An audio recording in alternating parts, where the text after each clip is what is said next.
Hello, everyone. Today's date is the 14th of September 2024, and the time has definitely speeded up.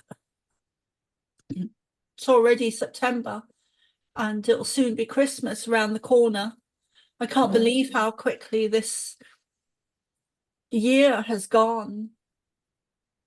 I can't believe how time just keeps increasing and getting faster and faster. And then I get days where it seems to slow down, maybe for a whole day or a few hours or even a few minutes or half an hour or an hour. But most of the time, it definitely has speeded up. This evening, we have Alan James with us, who I'm hoping will be here joining us on a weekly basis. And I would like to introduce him actually. I'd like to introduce him as a new member of the team, because this group feels very much like a team. And at the moment, it is a closed group. It's not really open to everyone, although it was in the beginning. But for now, and it might change in the future, but for now, it is a closed group. So yeah, a big fat welcome to Alan James, who is the founder of Circle of White Light Radio, which has been going for a number of years. So there'll be many people that already know him. And yeah, I've known of Alan for a number of years. We connected years ago. Via messaging each other, because he was starting a circle in Dublin, I believe. And I was very interested in that at the time, although I was in Galway and wasn't really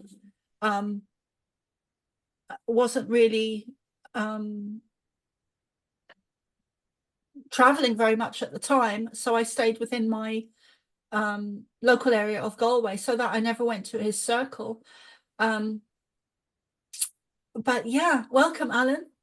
Cheers, Carol. Thanks for having me on. And yeah, I did join a circle in Dublin, but my own circle was started in County Meath, where I live at the moment. But I was in a circle in Dublin, but they were very, very hard to find because, as you know, in the UK is full of spiritual churches and there's loads of circles. And it's great that you can have a pick as to which one you want to join. But over here in Ireland, there seems to be very few circles for people who want to develop and meet like-minded people. And I think we need more of that over here in Ireland. We definitely need to have more circles and more people running them, you know? We definitely do. And that's been so needed in Ireland for so long.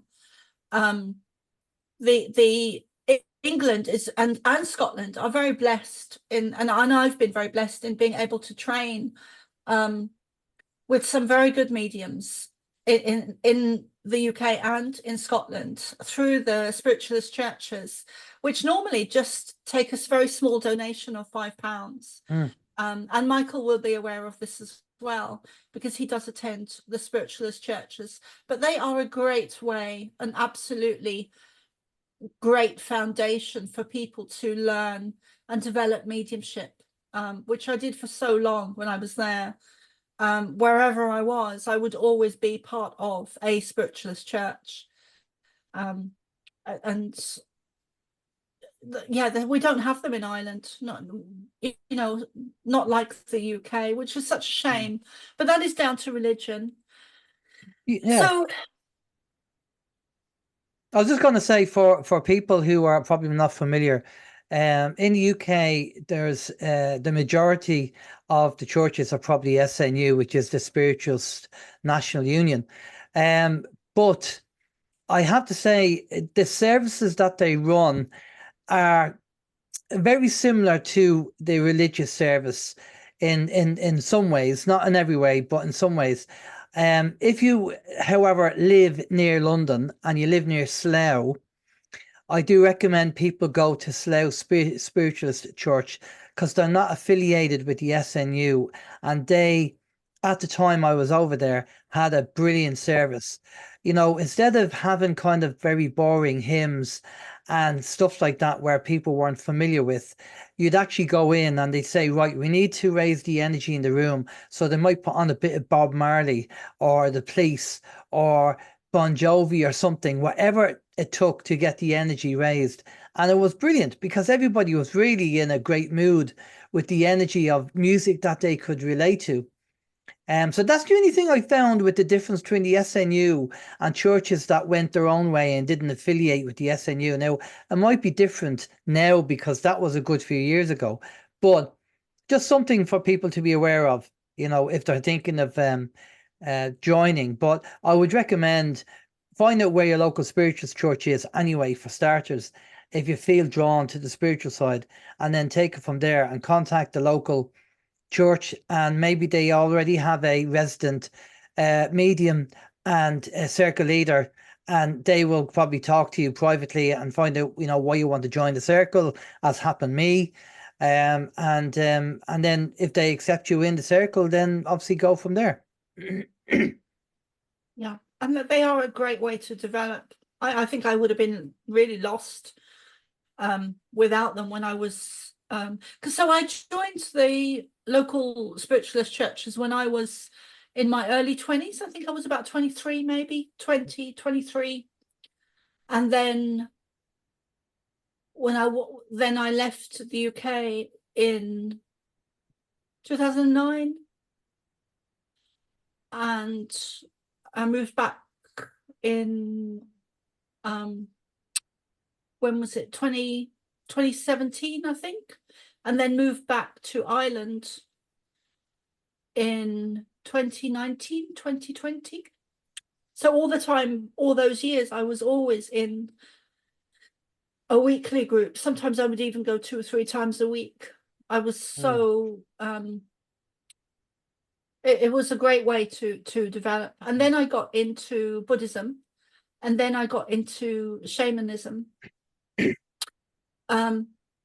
But we were talking just now about, and I needed to add that the SNU has kind of I'd say, I think it's the last 10 years in the UK, perhaps I'm wrong, but it's got there's a lot of rules, it's got very regulated, and there's much more of that now, which I kind of pulled away from.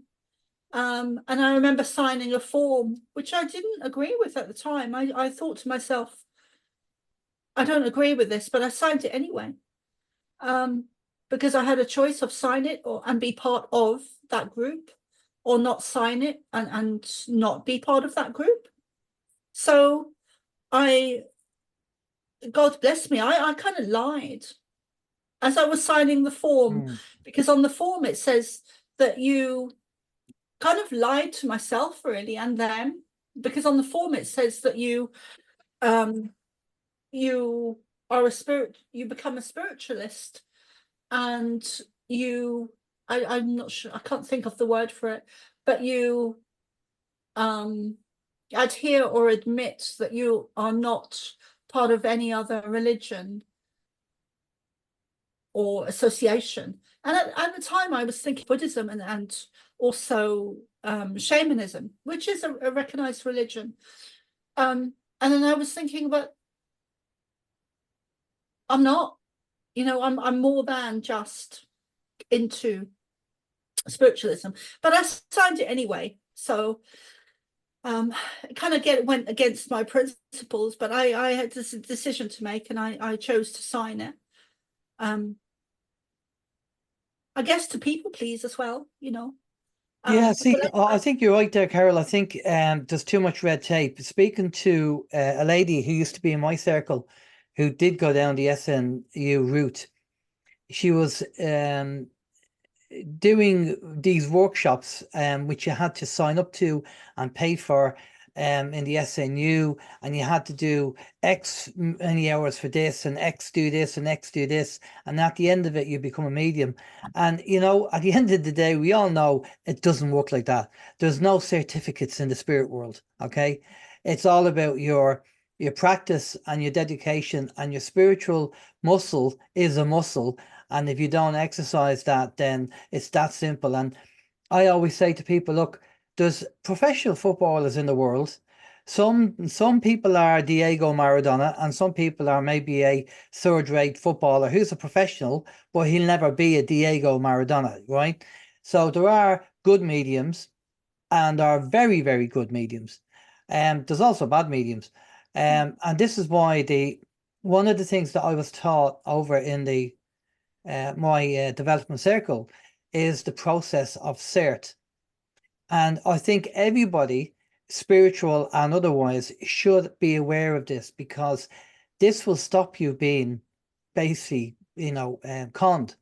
Because there are charlatans out there. There's always people going to take advantage of vulnerable people. I think we all know that. And you don't have to be a medium. You could be a plumber or a carpenter or a mechanic, and they'll take advantage. But CERT was a great way to for people to understand the process of mediumship. And CERT stands for Certify, Evidence, Reason, Terminate. And certify is to certify the spirit that's coming through. By the way, now stop me if I'm wrong, but this is what I've been taught. You know, the difference between, people say I'm a psychic medium, and other people say I'm a spiritual medium, but there is a difference. A psychic medium is clairvoyant. It's feeling and knowing. They will not connect to spirit. They won't have spirit standing there saying, I have your grandmother here. Psychics work with energy and the clairvoyance, where a spiritual medium can work spiritually and they can work psychically. And the spiritual medium can have a relative come in and communicate with a relative. But the thing is, if you're getting a reading and somebody says, oh, I have a granny here with grey hair, well, that's very vague. This is why you certify. So you certify, I have your grandfather here. Evidence. Well, prove. What's the evidence that's my grandfather? Well, he's got a wooden leg. He's got 6 medals on his chest, and he's smoking a pipe. Yeah, that's my grandfather. That I can take that. Reason why he's here. Well, he's come through to send you love and to just tell you to get your brakes checked or whatever, just to be on the safe side. And the terminate is obviously to terminate the link and then say send love. I'm probably, teaching Granny to suck eggs with this, but I'm just going through what I was taught and the process, I went through when I was in circle. And I think for people who are not spiritual and who want a reading, I think they should try and apply CERT, because,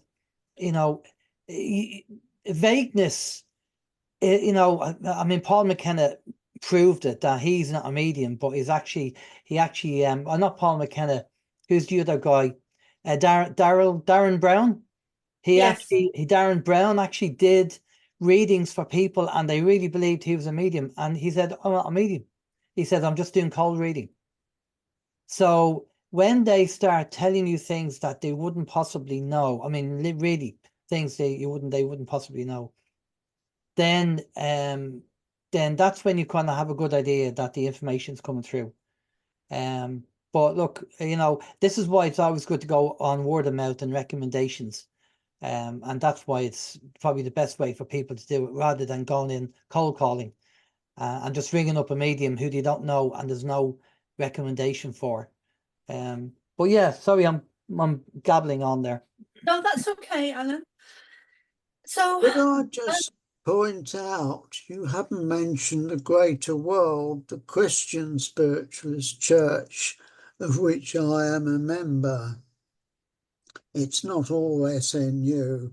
I'm told that the SNU have now adopted the practice of saying who they've got, and then half a dozen people say, oh, I can take that. And then they whittle it down until they've got the right person. Well, the way I've been taught, and the way a lot of mediums do it, of course, is to say, I want to come to the lady there in the red dress and the glasses. And then they say, give them evidential information. And also, they're not allowed to mention dead pets, and that fits in with what Alan James has said about rules and regulations.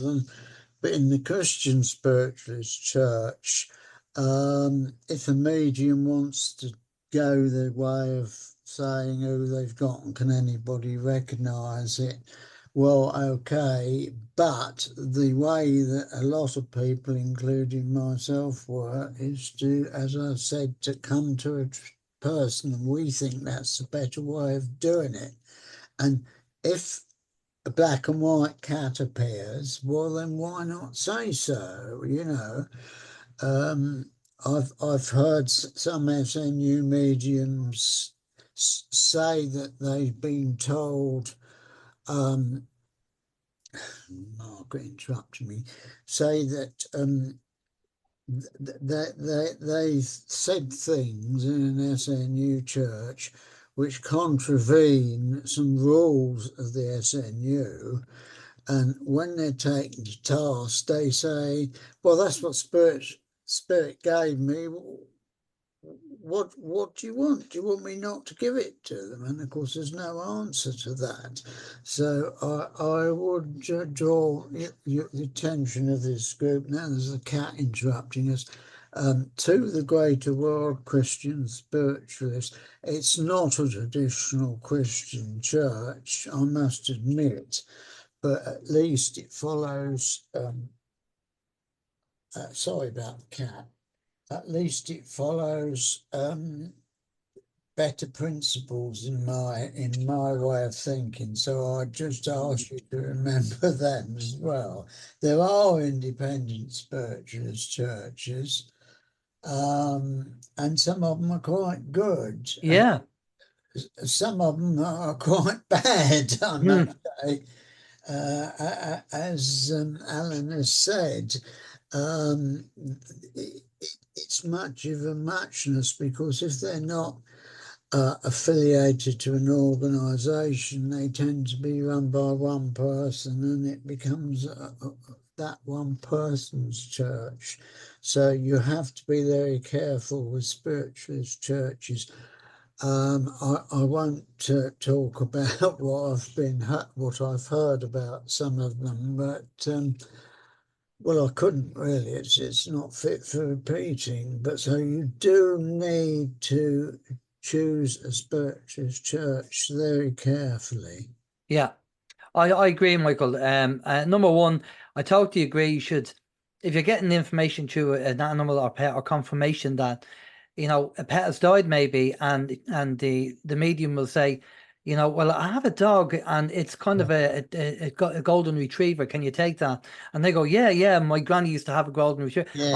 I don't have a problem with that. I think what you have to be very careful with, when for newbies, when they do readings, they tend to, it's kind of like catchphrase, they say what you see. But if you, I don't know whether you've read the book by Mia Dolan. Mia Dolan lives on the Isle of Sheppey. She wrote a book called The Gift, a brilliant book. I learned a lot through that book, because she learned the hard way. It's a brilliant book. I couldn't put it down, Michael. I had to keep reading it. Yes. She said that when she was beginning as a medium, she was doing readings, and she said to one woman that, "Oh, by the way, your husband is having an affair." And the next day, her husband comes in, kicking the door down, wanting to kill her, saying, you know, "How dare you tell him I'm having an affair?" Now, I don't know whether he was or not, but this is why, especially when you get a diagnosis or somebody might have cancer or something like that, you don't just come out and go, "Oh, by the way, Spirit's saying that you have cancer." No, you know, it's not. No. but for newbies and for new people who are new to the spiritual readings and they're getting information, it's important for them to be aware of that, because you're dealing with vulnerable people a lot of the time. So sometimes you're not just a medium, but you're there as a kind of a shoulder to cry on, or somebody to listen to, you know. And I think we have to be very careful with that, and be careful what you say. But like anything, when you're developing with in a circle and you're working with spirit, it's like I've always said to my students that, you know, you start off with A is for apple, B is for banana, and you build up. There's no point saying, right, I want to be a medium, here's War and Peace, and this, you know, here's the book to read, and you think, no, this is too much. You have to start off, A is for apple, B is for banana. Work out what the communication is when your spirit is showing you something. Yes. And then you know that when they show you the next time, oh, that's a ship, that means travel or whatever. It could be different for other mediums. So it's, you have to build up your own form of communication with spirit. Yes, definitely. Yes. Yeah. Thanks, Alan. And we were also talking about targeting earlier, which always seems to be such a big issue for me. And to be honest, I'm just so sick of it. But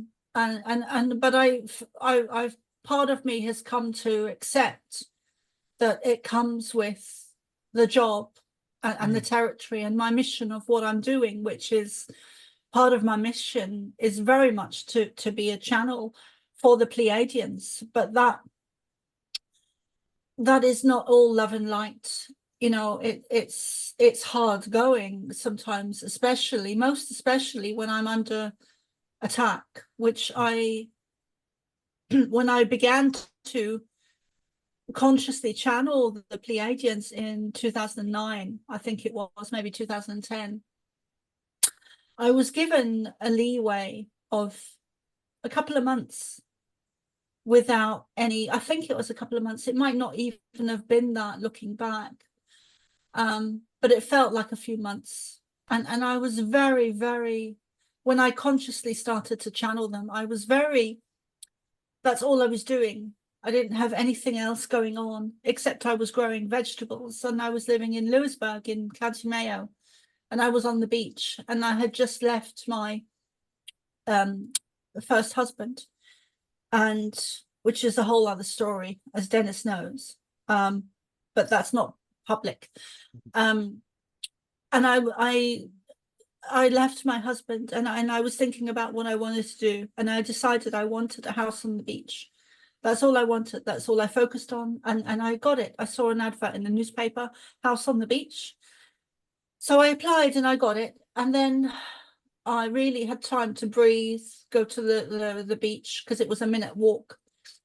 And I really, I had already previously in London started to channel right, maybe a couple of months, a year before that, but I didn't know who it was. I just knew that I was very depressed, and it made me feel really happy. So I knew that it was not me, because I was very low. I wasn't in a good space at the time. But anyway, to kind of cut a long story short, I was given a space of about 2 or 3 months with the channeling, where I was very, like, I would see them physically in the same way that I would see spirit, because I'd been doing all that training with the spiritualist churches for so long. And of course, I grew up with spirit very much when my granddad died and came back to me. So I grew up with spirit, and I grew up with my spirit guides, who kept me very safe and sane and were always with me, even though I had a very traumatic, horrendous childhood. I was always very well protected, even though it doesn't appear so. Things could have been 100 times worse for me, and they weren't. So I was given the leeway of a few months without any negative targeting or attacks.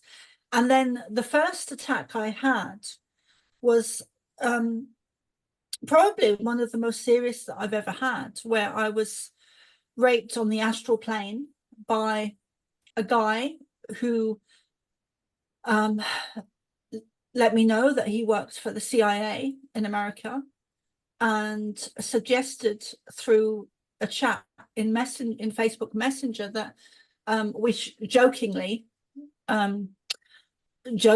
that we should have sex on the astral, and not realizing that that I was consenting, I was typing what I was thinking, and which is what I usually do, or speak what I'm thinking, which is also what I usually do.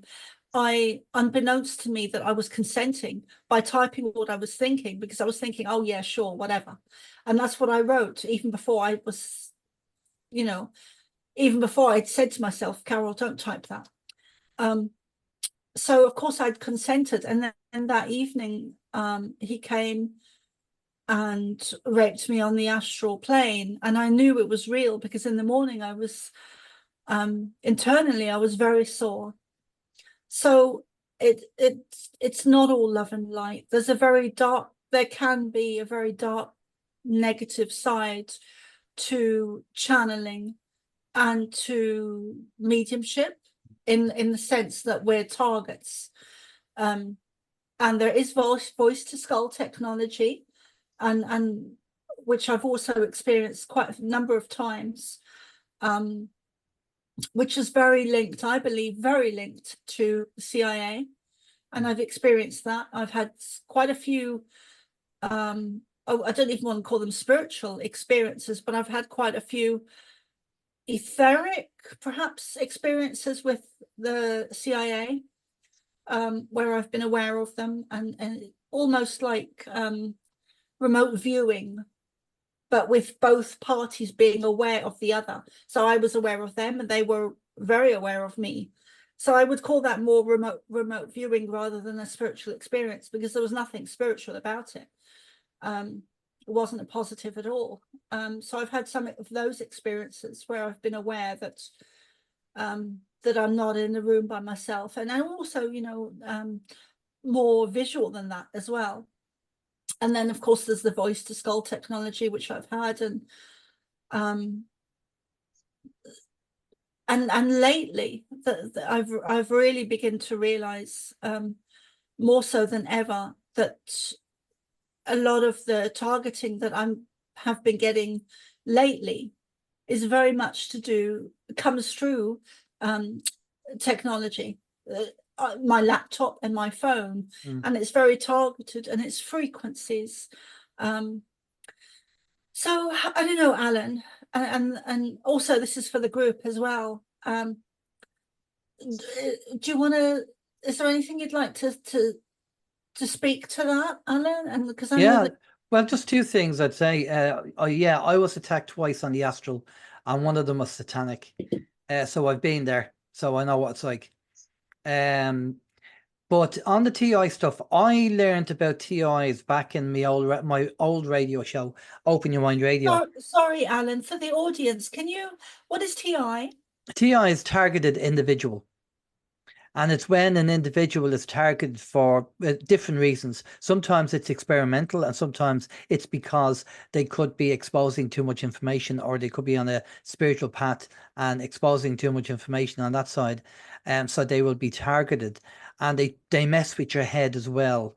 For some people, a TI could be, what would happen is that they might break into your house and move things around and then leave.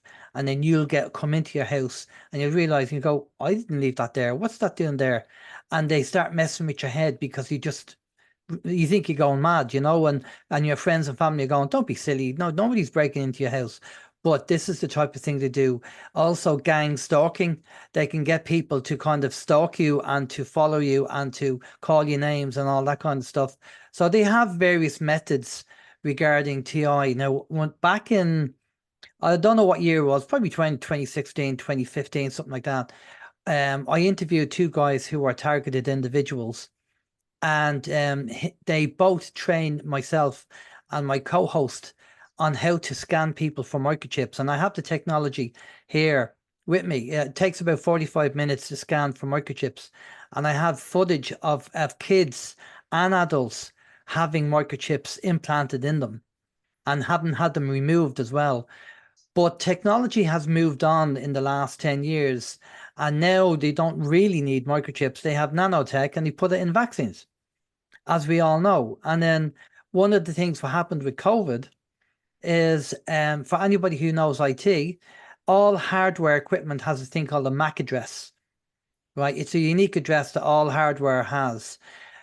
And there was an app that you could download for free, and you could scan MAC addresses in your local area. And there was people actually scanning people after they had COVID. They'd be in a room, and there might be one computer in the room, and there'd be like 10 MAC addresses, and there might be a doctor's waiting room or something. And they're going, hang on, there's only one computer in here, and I might have 2 or 3 MAC addresses because a network card or something. But there was 10 MAC addresses coming up. And this person was saying that this app checks, and the nanotech that's in the vaccine is picking up the MAC address for programming, because they can now use the 5G, the idea of 5G, 6G, to be able to program the nanotech that's in your body. So this is what the talk was about, and how they can now, they don't need to have microchips implants. They can actually use vaccines and maybe the flu jab or whatever jab they want to do, to get the nanotech inside you. So that's the TI stuff, and it's still going on now. It's still happening now. I haven't been a TI, but I have been targeted. I had my broadband cable cut at the side of my house, because the week Wow. that I had that cable cut, I was interviewing a girl called Seven, who was a TI person, and she was targeted by, she feels, the BBC, because she came up with a few ideas of TV programs like Come Dine With Me and Come Dancing and stuff like that. And naively, she went in and did an interview with the Can I just, senior. Yeah. I'm sorry, Alan, can I just ask, is that the black girl in London? Yes, there's a black Yeah. girl in London Yeah. called Seven, and that interview is available on YouTube if people want to hear it. Yeah, and she said that they tried to kill her. You know, and you don't know, she doesn't know who. She has her suspicions, but the interview is available online if people want to hear it. So TIs are real, and they're all over the world, and we have TIs over here in Ireland as well as we have TIs in the UK. And also you have people who suffer from electric sensitivity. Yeah. And they can't live in the houses because of the EMF from electricity and everything else. And we have a few of them. I interviewed a few of them as well, and they move around all the time. Since the advent of the more technology, 3, 4, 5G, it's just affects them tremendously. That one lady I interviewed, she has to live in a wooden hut with no power, literally with no power, and is going back to the Stone Age because she just can't be in a room where there's electricity, or she can't be in a house with electricity. And so she moves around from place to place, trying to find a better premises or a better place to stay that she's not affected by. So all these things are kind of going on with advanced technology, and we all know that they want to microchip us all. I mean, that's the mark of the beast, and the whole idea of COVID with your mobile phones. It starts off with mobile phones, and from some people who aren't aware about where they're going with this is their plan if they get away with it. Now that my background is IT, corporate IT, so they have AI.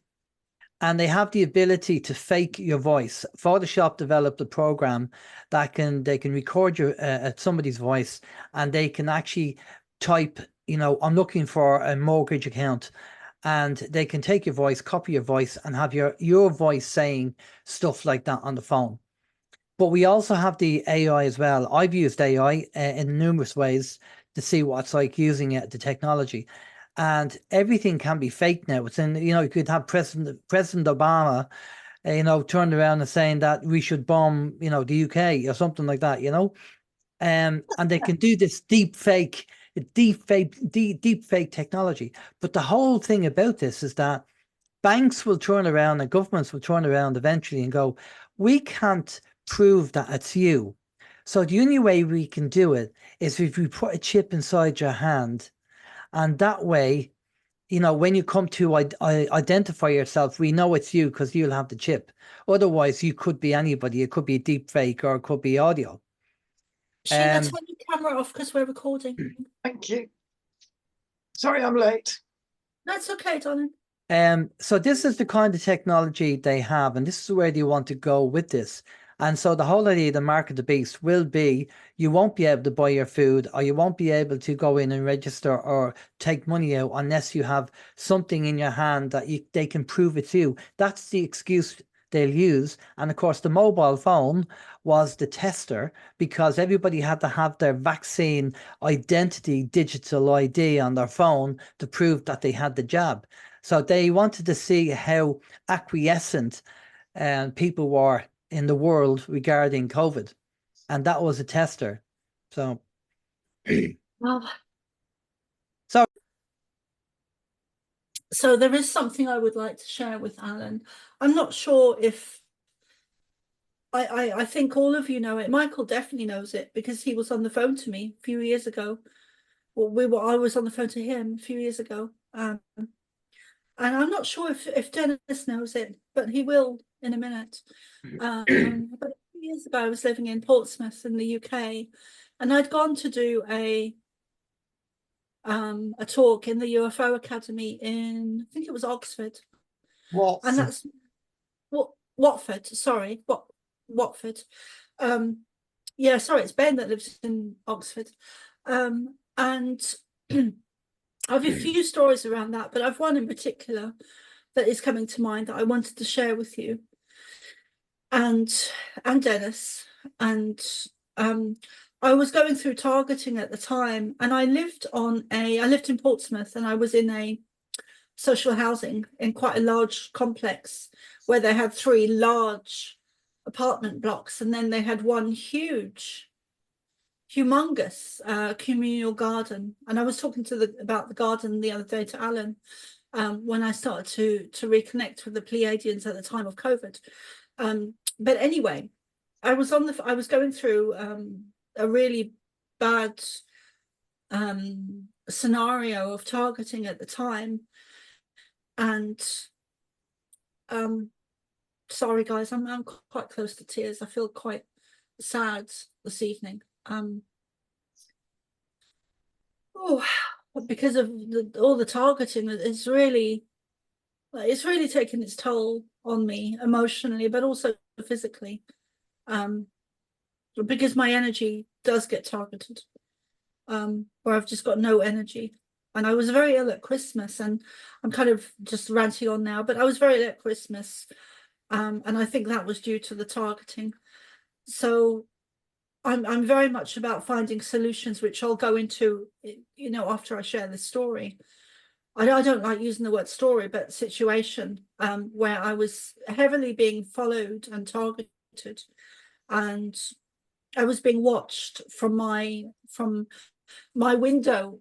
Overlooked, I was on the first floor, and my window overlooked a car park, and there was this in my kitchen, which was very small, so I didn't used to spend a lot of time in the kitchen unless I was actually cooking or making tea or something, because you could touch all the walls with both your hands. You know, it was very small, very compact, very nice, but very small. And I had the window there, and it was very narrow. It was kind of long and narrow, and the window was at one end of on the left end of the wall. And whenever I was in there, you couldn't help but look out the window because it was so small, you know. So I used to look out the window when I was in the kitchen quite a lot, and I would always see this particular car. It never moved, ever. 24/7, was always there. It didn't move at 2 a.m., 3 a.m., 4 a.m., 5 a.m. It was constantly there for months and months and months, maybe even a whole year. And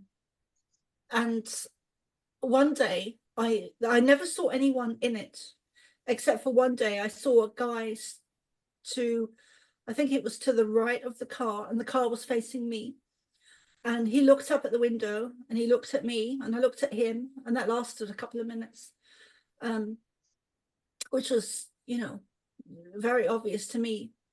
But then there was other things going on as well, and I used to get followed, and it always seems to be by people on bikes, motorbikes, and I was very aware of that at the time.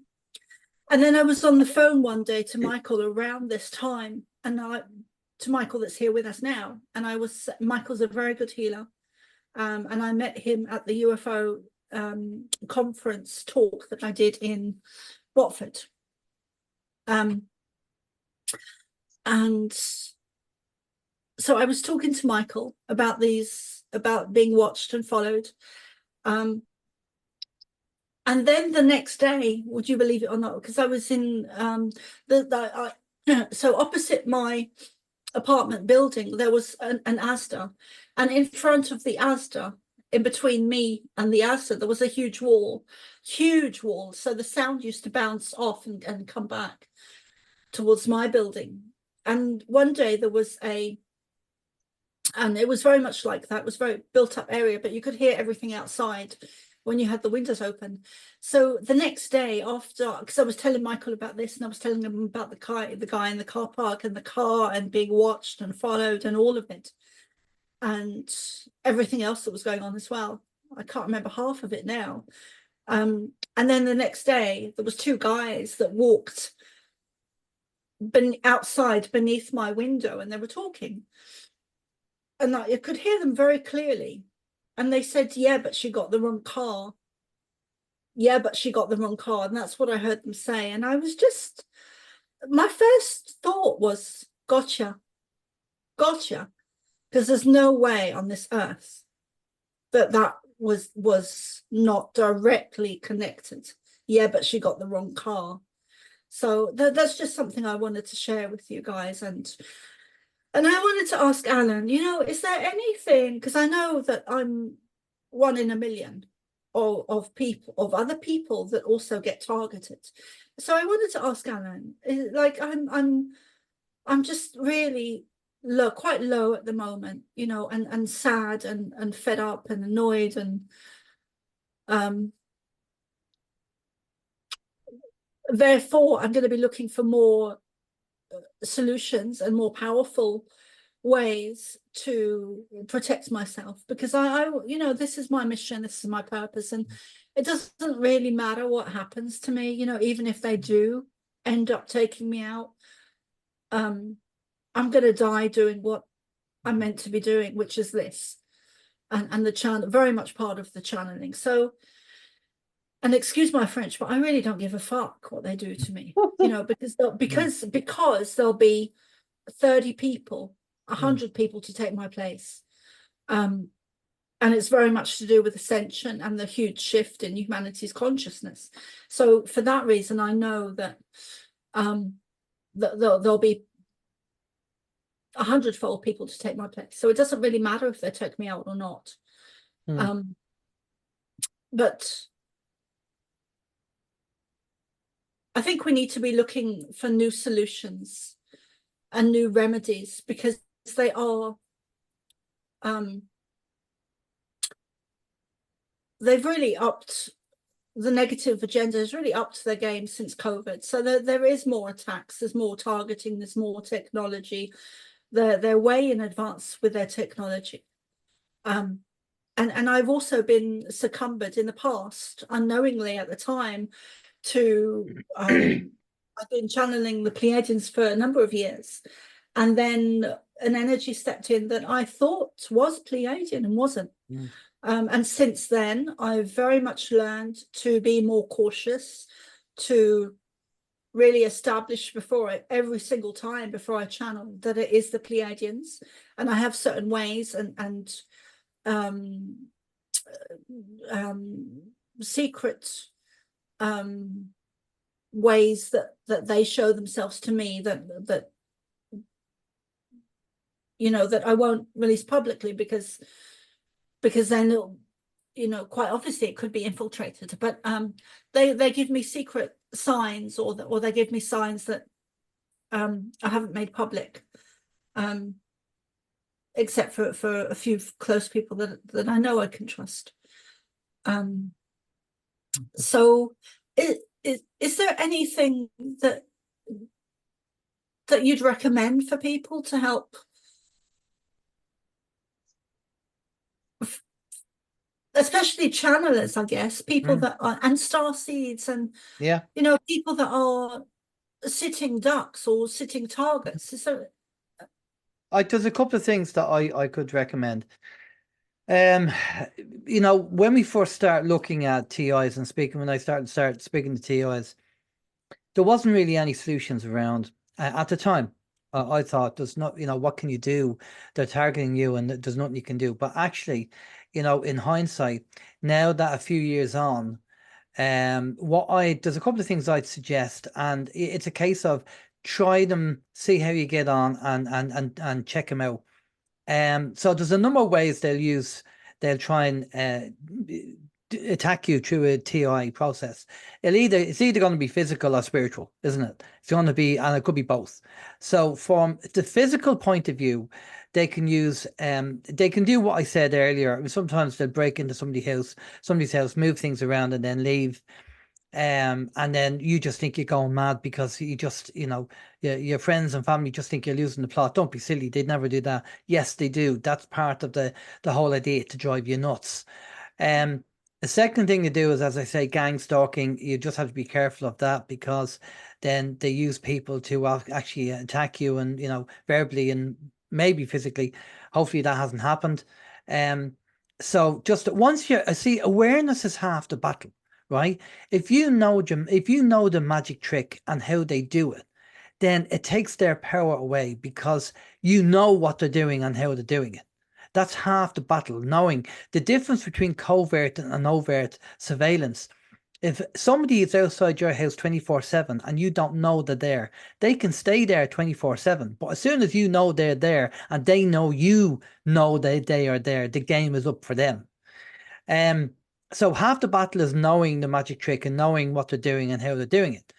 From a physical point of view, they obviously will use technology. So what I suggest to you, Carol, is if there's a possibility of you being able to switch off your power completely in your house before you go to bed at night. I mean, I don't know whether you can, and obviously have some night light or something if you want. If you like lights, put a battery powered light, maybe in your hallway, something like that. If you like a bit of light, okay. But if you have no EMF and no mobile phone on and all that kind of stuff is off, and there's no power, well, if there's no power, they can't use that technology, right? You can't. Now, I know for a fact that, people think, oh, my computer switches off. They have the ability to switch a computer on remotely, all right? Yeah. Through the chip, through your phone and through the chips. They can do that, right? So if there's no power, at all, well, that kind of lessens the possibility of them being able to do anything like that. Okay. Now, you might want to try it for, say, a few days and see, is there a noticeable difference between having the power off and having the power on? Okay. So that's one way of doing it on the physical side. Obviously, being aware of your surroundings and when you go out shopping and all that, just being aware and know that, once you know that they do these things, then you'll be aware, you'll be tuned into that and be aware of that. From a spiritual point of view, what I suggest you do, because the one thing that somebody said to me in the Slough church, is that the more you develop as a medium, the more the negatives will attack you.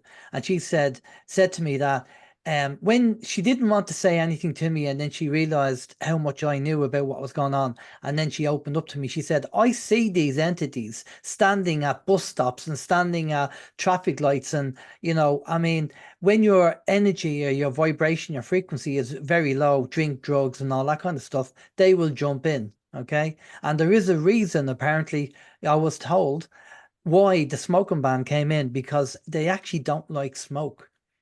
And with the smoking ban gone, it means they can actually go into pubs now and walk around and people drinking and all that kind of stuff, where you couldn't do that because of the smoke. For some reason, it was affecting them. Okay. So I would suggest, there's a lady that I'm going to be interviewing in a few weeks' time, and she's going to be doing the reading for me. I've known her for years. Her name is Tracy Mahan. And Tracy's been on my show a number of times, and she channels and she has an entity she brings through called Daniel from the Pleiades. He's Pleiadian. And Wow. I've interviewed her on my show. And if you go to any of the shows I've done with Tracy, she does channeling, and you can hear Daniel coming through her channel. Now, I always get my energy checked with Tracy every now and again, and I'm due an update. Because most of us suffer from the ringing in the ears. One could be an upgrade and one could be a download, right? And I remember when Tracy tuned in to me and she said, right, Alan, she said, you're going to get a ringing in your ear now. And as soon as she said now, the ringing in my ear, my right ear started happening. And then she said, it's going to, she said, is it too loud? And I said, no. And she goes, right, it's going to stop now. And as soon as she said no, it stopped. Right. So she obviously knew that was going to happen because there was downloads coming in. So I said, Tracy, I need you to do an energy check on my spherical bodies, the 7 or 8 bodies that we have, as Dennis said, we were talking about the other night. And she said, so she checked my energy, and she said there was an entity going around trying to find a weakness in my my protection. And I said to her, can you remove that entity and get rid of them? And she said, yeah, I will. So off and took that energy away, right? So sometimes, although you're a channel, there's so much that we can do to help ourselves, but sometimes we need a helping hand. And I think it would be good for you, and I can introduce you to Tracy, and you can do a quid pro quo, and maybe you do her and she do you, right? And help each other out that way. And that might be a good idea. And I think Tracy she's been doing it a long time, and she knows, she knows the game, and I think she would be good for Tracy, get Tracy to do a scan on you to make sure that there's nothing trying to get in or hanging around or trying to attack you or trying to pull your energy down. I mean, we all know about it's 8 feet, auric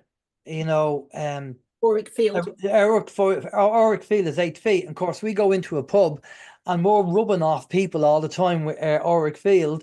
And what we should be doing is, before we go into the pub, we need to pull it in like the Ready Breck advert on years ago, And sometimes I forget to do that, and I go down to Navan Shopping Centre and I come out like a bull in a china shop, and I'm thinking, why the hell am I pissed off? Well, I'm picking everybody else's bloody energy up and then bringing it with me. So I need to pull in my auric field.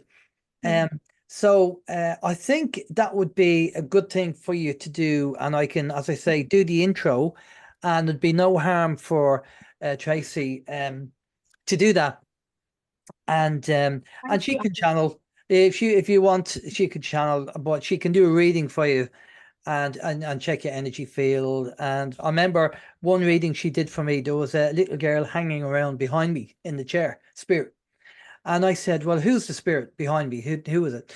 And she said, no, the little girl won't tell me who it is. And I said, okay, look, if she's not going to say who she is, then move her on to spirit, move her on to source, because I've done in my circle, and the circle I was in Dublin, we did a lot of spiritual rescue, and we had loads of, different spirits coming in, asking for help and all that.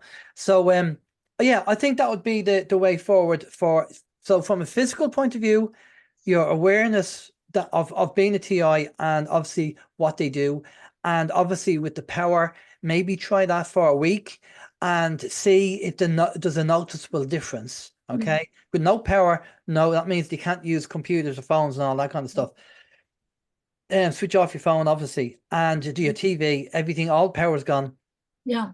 And then I can get you in touch with Tracy. As to whether you have nanotech in your body, you didn't get the jab, okay? But that doesn't mean you don't have nanotech, because they're even trying to put it in the food these days as well, because they didn't get us through the jab, so they're trying to get us through the food. Yeah, but it's all the nanotechnology.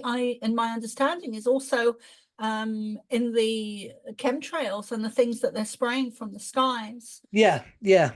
They're spraying barium, strontium, aluminium, and Christ knows what else in the chemtrails. I interviewed Michael Murphy, who was involved with the documentary "What in the Earth Are They Spraying?" or "What in the Sky Are They Spraying?" Something like that is the name of the documentary. It's on YouTube, and they actually went up in the plane and flew through a chemtrail and took a sample of what was there, and then came down and analyzed it. Wow. So, and of course, they've been doing cloud seeding since the 60s, probably earlier than that, and I know that Harry Rhodes and his team use translators based on Wilhelm Reich technology to try and change what the HARP effect and what the cloud seeding has been happening. I mean, I have a translator just here, which Harry gave me. It's a 20-inch translator, which I've used to actually modify the weather and change the weather. you know, when you study the science and understand the science as Harry does, you know, he built the translators to change the weather. But yeah, so that's my suggestion for being a TI.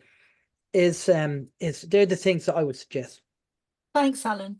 And there's also a woman on that does YouTube or Facebook videos where she records the chemtrails, and then she has discovered that she uses this bowl of ingredients, and it's a very small bowl, and it's surprising that it makes some difference where it helps to clear some of the chemtrails, and you can see it on the videos where it's clear above the bowl, which is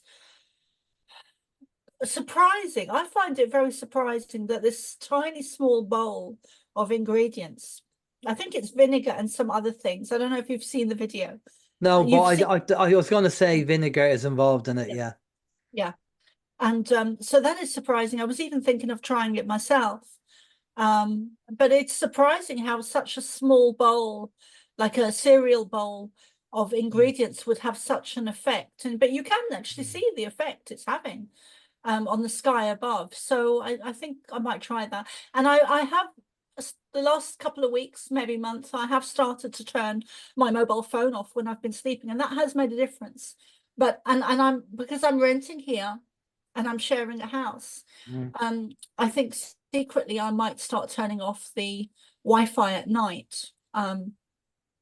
And not even asking permission, because I'm sure he would say no. But just turning it off, you know, and seeing what happens with him in the morning if he's annoyed with me or anything. But I think I might try that, because it's mostly at night that I definitely do get targeted. So I'm just delighted that you've joined us, and I'm hoping that it will be on a weekly basis. I know that they have so much to say to you, which is one of the reasons I've invited you into these groups, because I feel personally that it would take me months to say everything that they have to say to you, individually, personally, you know. So and I just think you're amazing. I just think the work you're doing is amazing, and I think that you're actually, I feel that you're quite an exceptional soul, and I also feel that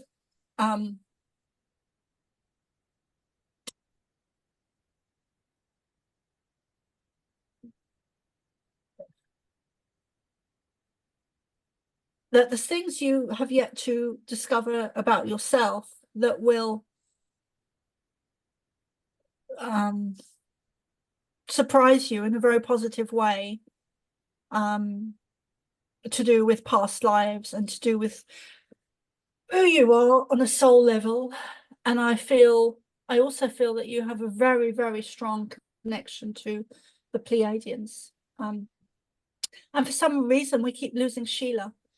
And one of the things I've noticed with the attacks, just to mention very quickly before I start channeling, is that I get very hot, like I'm burning up sometimes.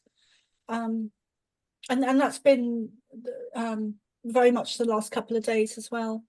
Could they be using, you know, there are technology. One guy that, see, there's so much that I could tell you with the years of interviews and people I've interviewed. I come across all kinds of stuff. And one chap that sent me a device, he worked for NASA, and he was a friend of Harry Rhodes, and I had a 3-hour Zoom call with him and Harry, and he designed a device that he said you don't need to have a spooky machine with 60,000 rife frequencies. You only need one frequency, because he worked out, being working for NASA, he said that there's one frequency that goes through all the others. There's one, whatever it was, that went through all the others. He said, if you run this device with this one frequency, and he said people were experiencing, because if you run it, you're taking yourself out of the matrix. And he said some people had positive experience, and other people had entities appearing in their bedroom, and it scared the shit out of them. But the point being that he was gardening one day, and they actually aimed the device at him in his garden. That gave him a heart attack, and only because he realized that he ran from his front garden to his back garden to get away from this device. Now, they possibly could have the technology to obviously be, heating you up. I mean, obviously, I don't know your age, but I know of women of a certain age have menopausal issues,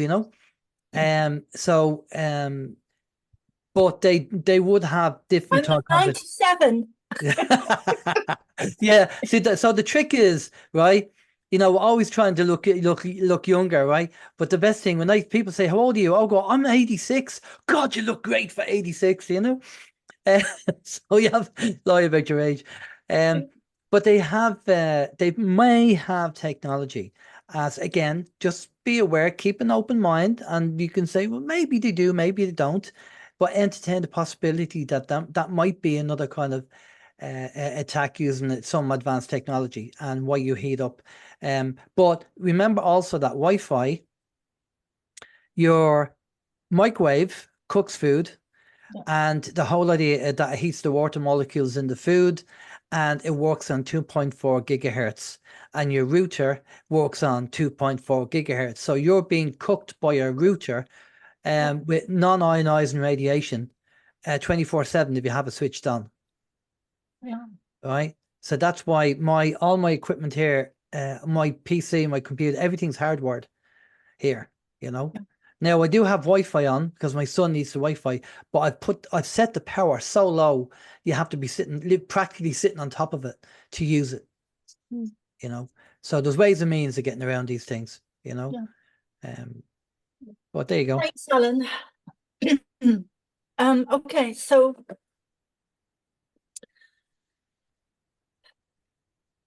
Okay, so I'm gonna ask Dennis to lead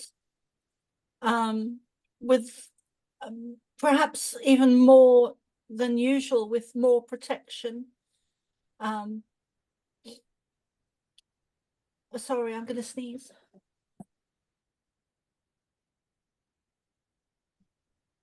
So I'm gonna ask Dennis to start. For those of you, actually, I'm not gonna say that. So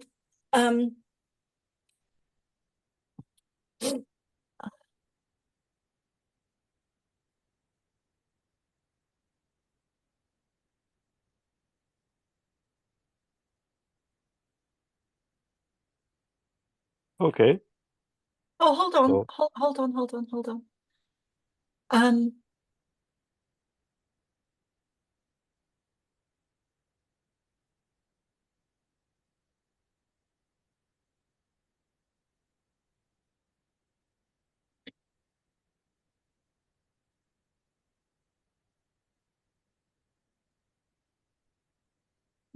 So Dennis, will you begin, please, by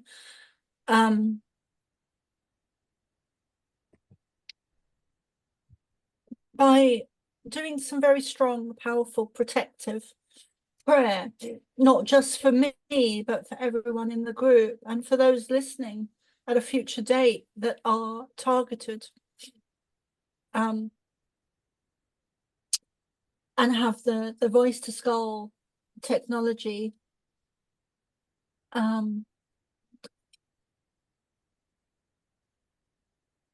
Yeah, I'm trying not to say too much.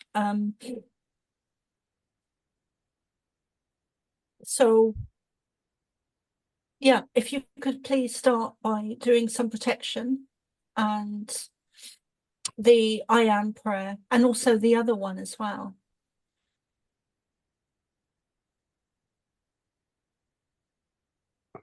Very good.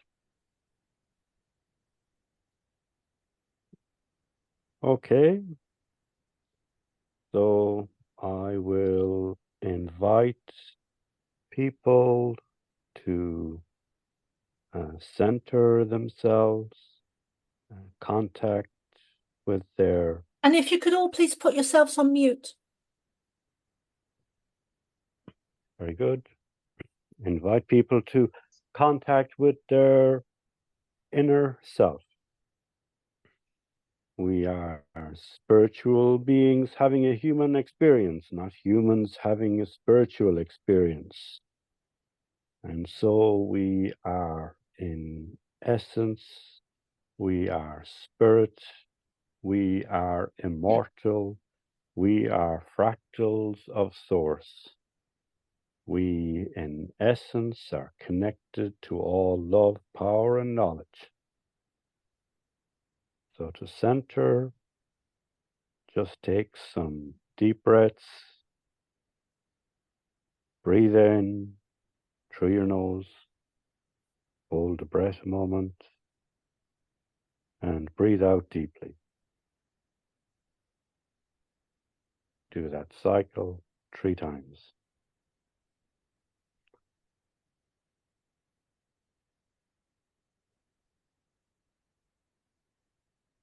Breathe in. Hold the breath. And breathe out.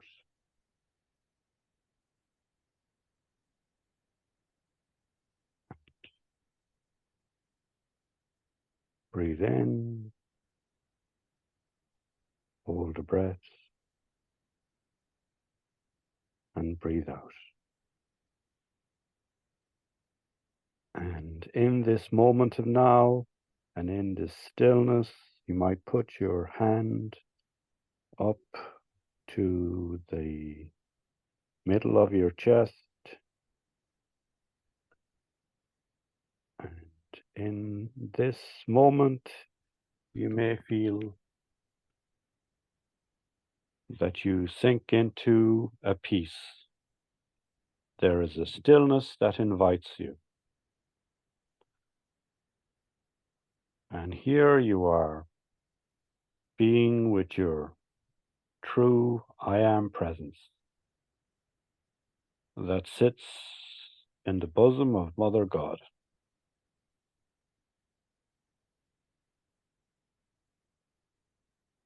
And know that from here you are untouched. And from here you can offer protection to your bodies, to the physical body, to the mental body, to the emotional body, to the etheric body, your auric field and chakra systems. From here, you can share an intention which is powerful to protect, heal, and balance the turbulence that these bodies can feel, the attacks that these bodies can be subjected to.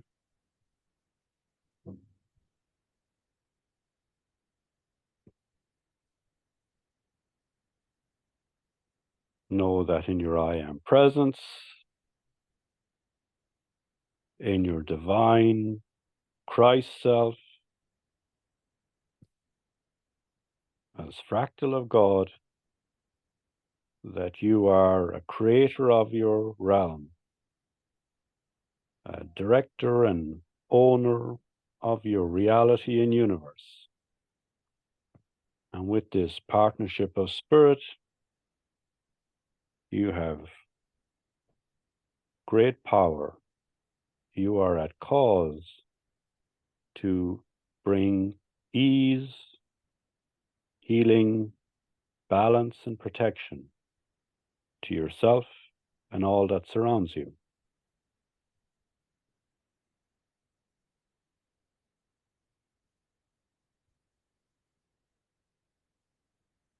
Thank you. And now I'll say the prayer of oneness. I'll say it 3 times. We are all one. When one is harmed, all are harmed. When one is helped, all are helped. Therefore, in the name of who I am, and I am one with all there is, I ask for the greatest good of all here concerned. I give thanks that this is done, it is so. We are all one. When one is harmed, all are harmed. When one is helped, all are helped. Therefore, in the name of who I am, and I am one with all there is, I ask for the greatest good of all here concerned. I give thanks that this is done, it is so. We are all one. When one is harmed, all are harmed. When one is helped, all are helped. Therefore, in the name of who I am, and I am one with all there is, I ask for the greatest good of all here concerned. I give thanks that this is done, it is so. And to share the affirmation of I am, that is taught by Blossom Goodchild, and she shared to her by what she describes as Galactic Federation. It is, I am the light, I am the love, I am the truth, I am. I am the light, I am the love, I am the truth, I am. I am the light, I am the love, I am the truth, I am the truth, I am.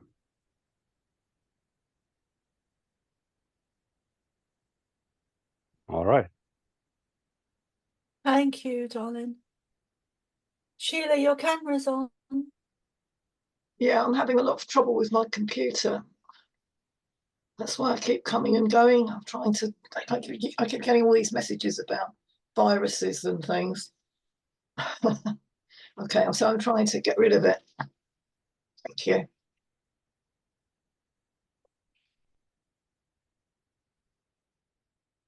Okay.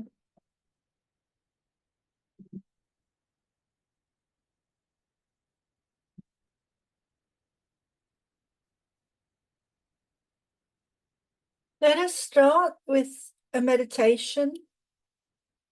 So visualize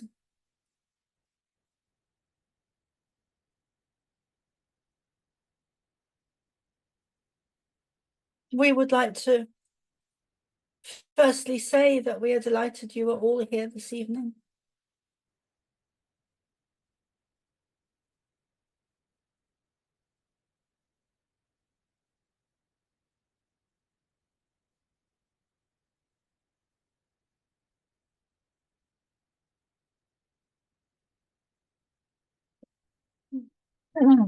Let us begin with a meditation, which we haven't done for a while.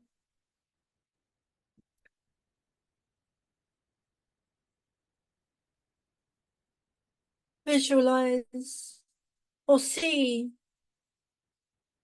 blue lights like orbs around you.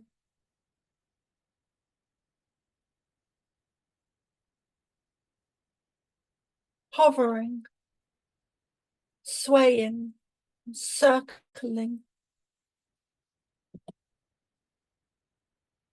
dancing in your auric field, becoming stronger,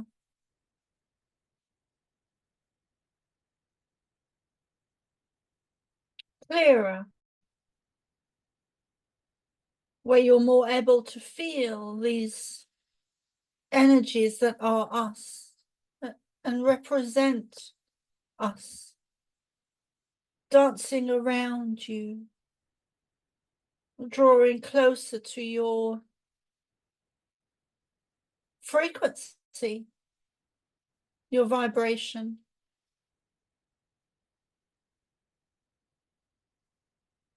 Your soul's, your frequency, your vibration Did you know that they emanate a sound? We've not spoken of this before. We've not discussed this before, even with Soma. But you individually emanate, give off a sound that is as unique as your fingerprints, which we have spoken of before. You each have a sound.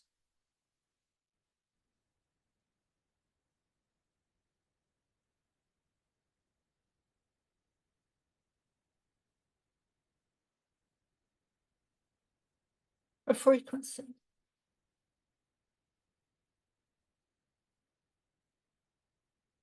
There is so much that we have to share with you.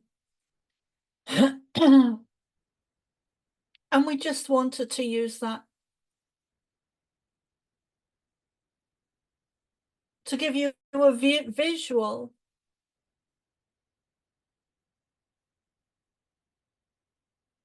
just one visual of us and how you can connect to us by visualizing a blue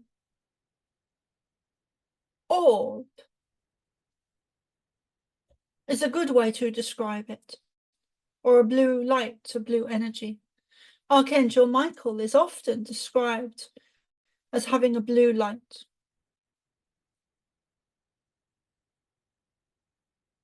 But we are also emanating a blue light, which is why we are giving you that example of visualizing a blue light. Soma or Carol often sees us with a blue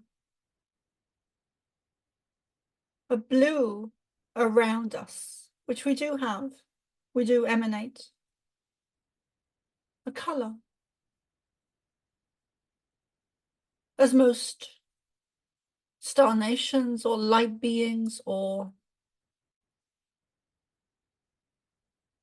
angels do. We give off blue mostly.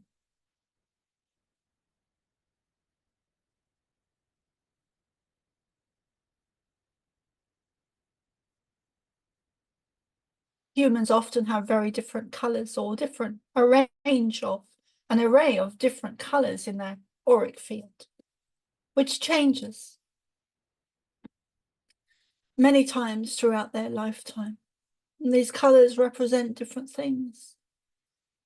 Everything is frequency, color, sound, music, food,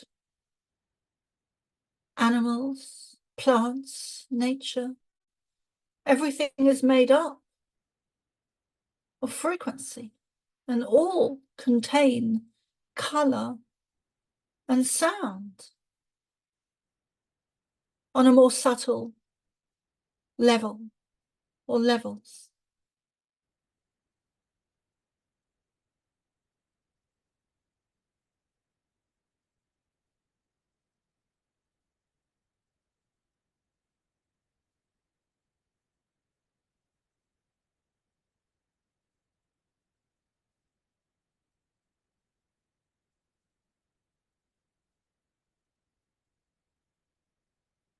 A new dawn is beginning, has already begun on your planet that you call Earth.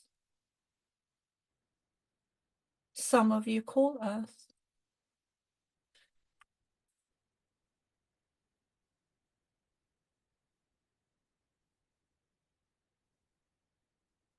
There are many representations of what is really going on in your so-called movies and programs, most especially some of the sci-fi movies and stories. And some are very popular amongst you. You might find it surprising that the most popular ones Soma has never really watched. She may have seen she may have seen glimpses or moments of them.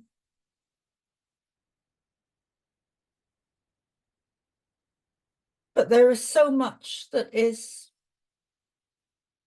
hidden from you and yet shown to you through these movies and programs.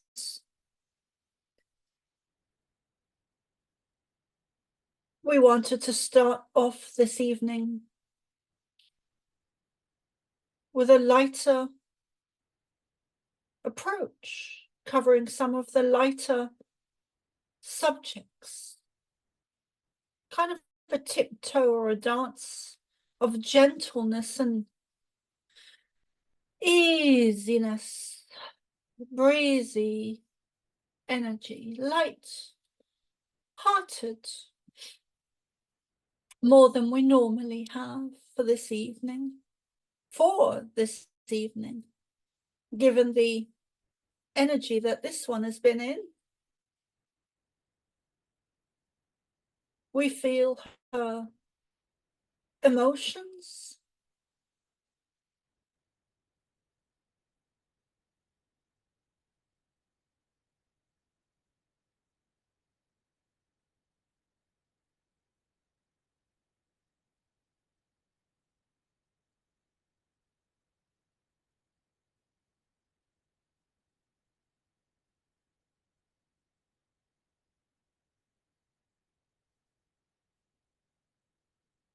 this is something that you must learn.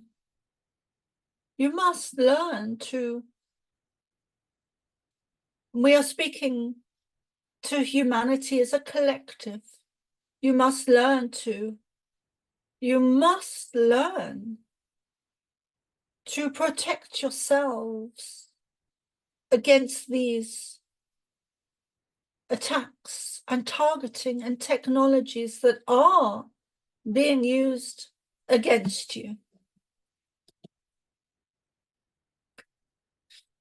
both individually and collectively.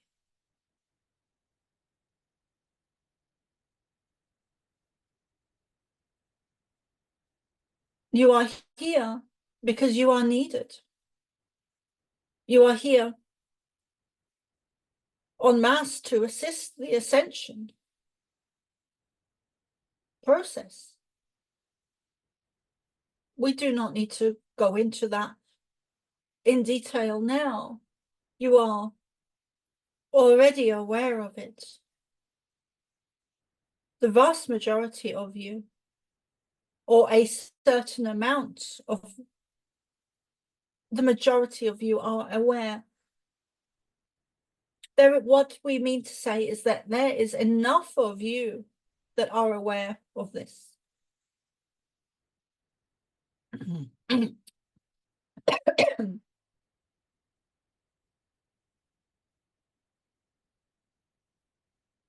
So join us in a meditation that will allow us to take Soma a little bit deeper.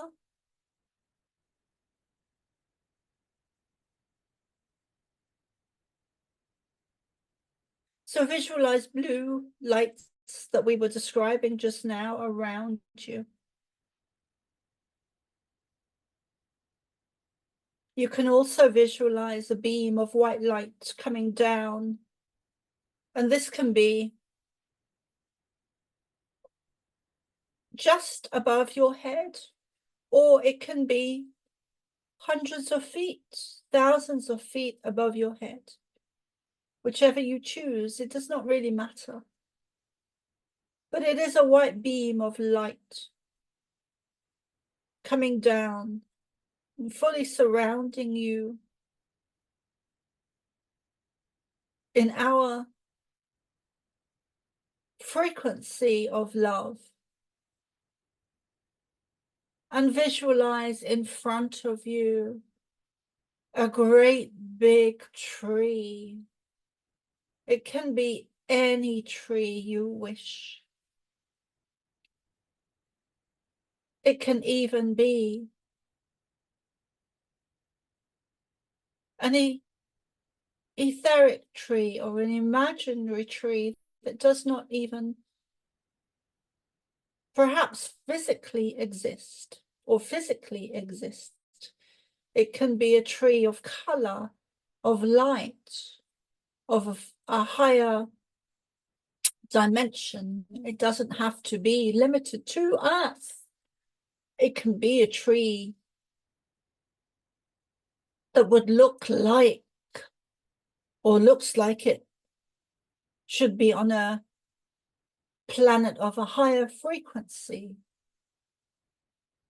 It could just purely be color.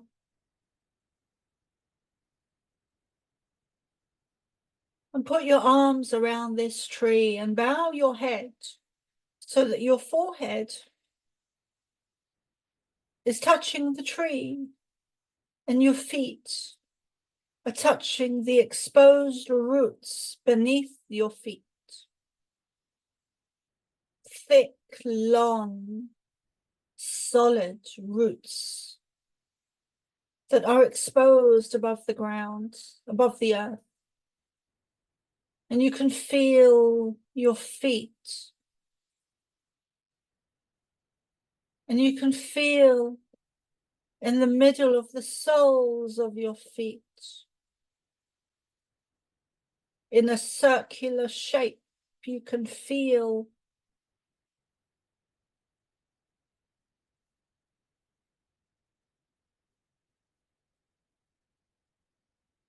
a heat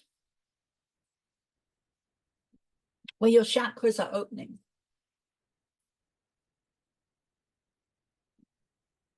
And visualize roots coming from your feet, going into the roots of the tree and deep down into the core of the earth. You can also visualize a rope, not too tightly and not too loosely, around your waist.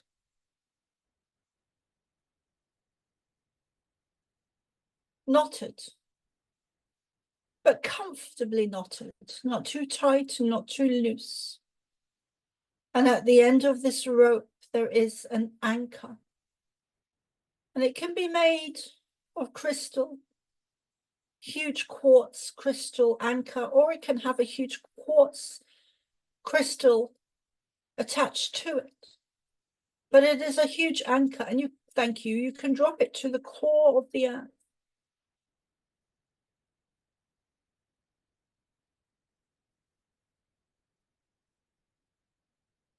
You can dive down to the core of the earth with this anchor and crystal. And then you can visualize coming back up in a spiral if you so wish. And then you come up and stand on the earth, on the tree roots again, helping to ground and connect you to the earth.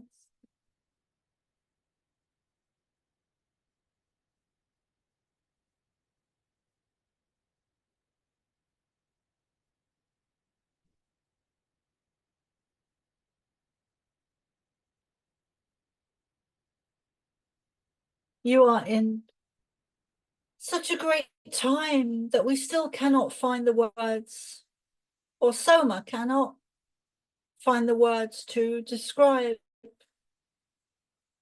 how magnificent the time you are in truly is. Truly, truly is on your planet right now in the time of ascension.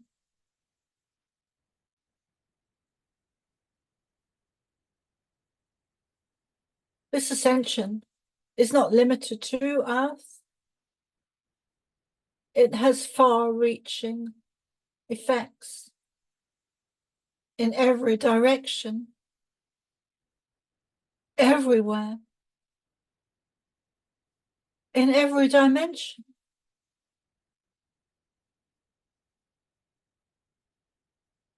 from the smallest particle to the biggest planets. Everything is affected. Like a beautiful, huge clockwork that we showed Soma and shared with most of you who are here previously. A beautiful image of the universe with a beautiful clockworks superimposed over an image of the universe. Everything is connected. And the negative agenda, the dark forces at play on your planet,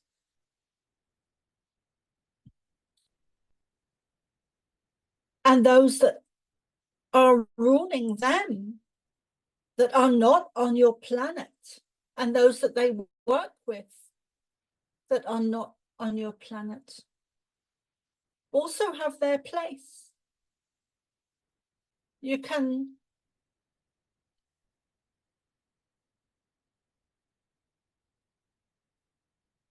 they have their part to play in ascension. It is partly due to their role and existence on your planet that you get to ascend. Let us say that again.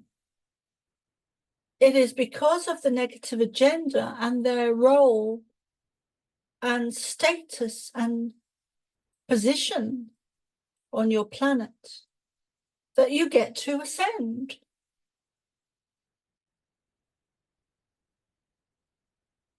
Without them,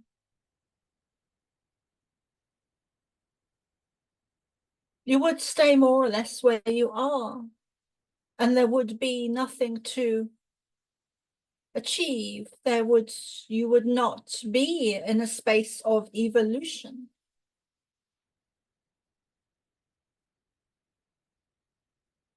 So the targeting is a teaching for you to evolve and move beyond, to gain experience and understanding and lessons, to rise above it. We know this is not difficult. So we know that they are using technology. We know that they are using technology that you are not yet aware of, you do not know about. And this includes Soma. She's never an exception to anything we say.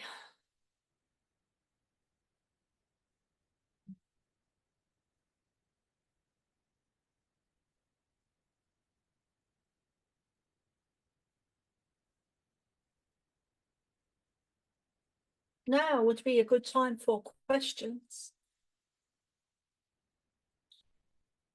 We are working very gently and gently is a good word. This evening with Soma, because this is what her energetic body needs this evening. So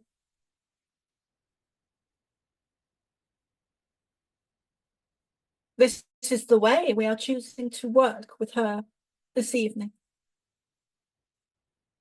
in a more subtle or gentle way.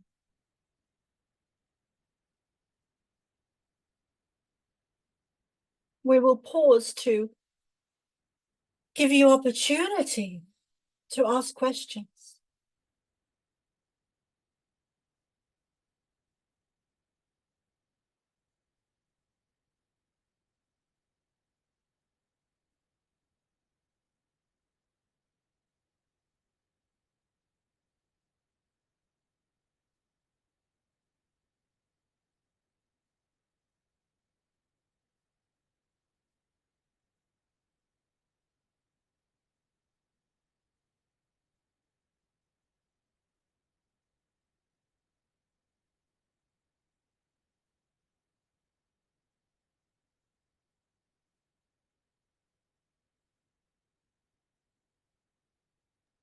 Michael, your microphone is muted.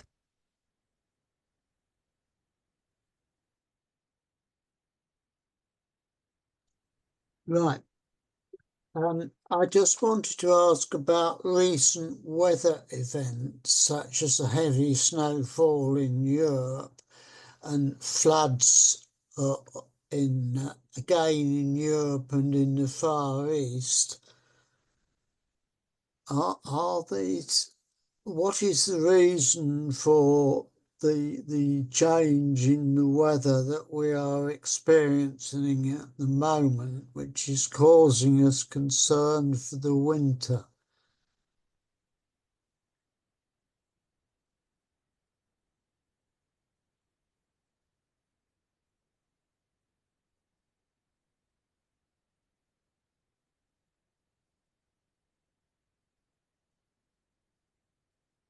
There are many technologies that are being used against you. Some of them are well known. Some of them are well known. But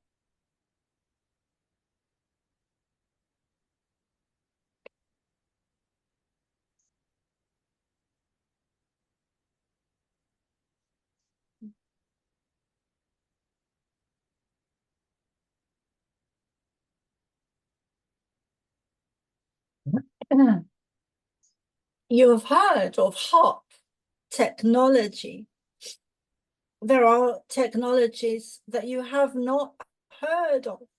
There are technologies running beneath your ocean floors.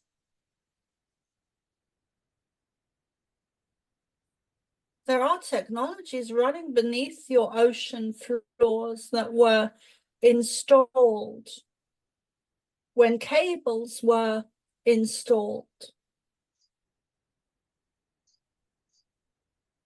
that cause earthquakes.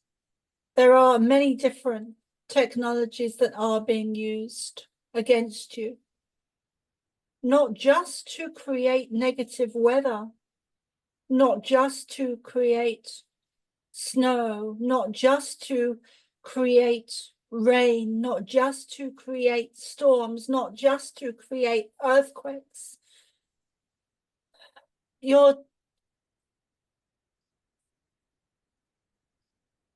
Forgive Soma. She did not mean to say your. She meant to say, we meant to say, the technology that you are aware of is the tip of the iceberg. There are technologies that are hundreds of years, even more than hundreds of years, thousands of years in advance of what you are being shown. And that is not even in the mainstream. We are speaking of the alternative views. We include you, the likes of you, and the starseeds, and the truthers, as you sometimes call them. Technology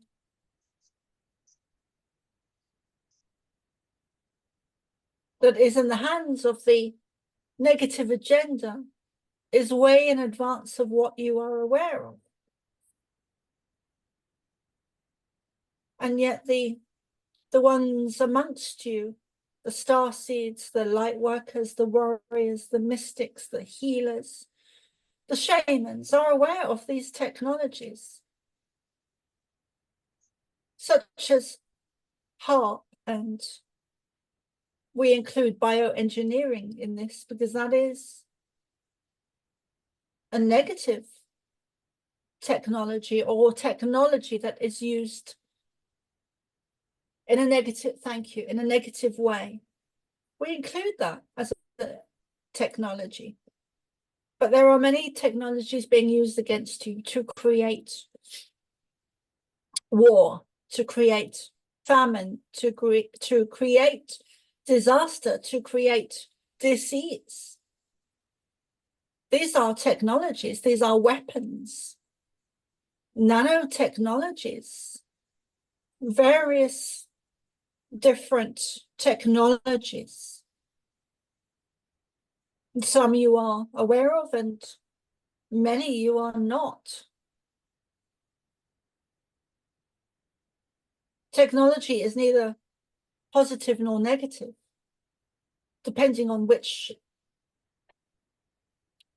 side has it and in which, and their intention, thank you, their intention for the use of these technologies.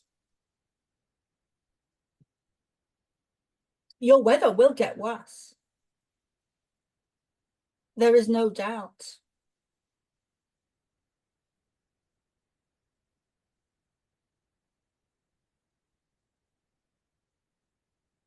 Your Earth is shifting back onto her natural axis.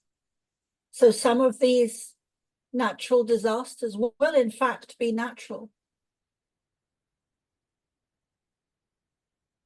Some of them. And some of them,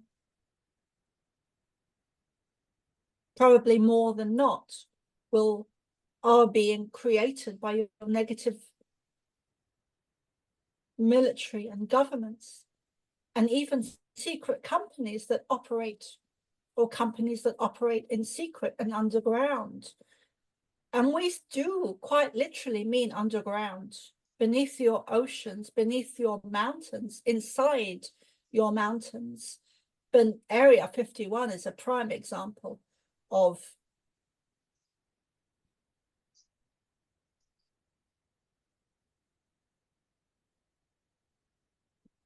an area that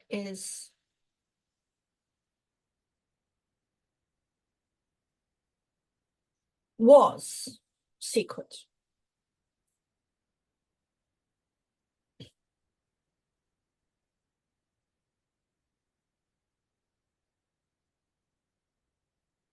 Although Area 51 has a slightly different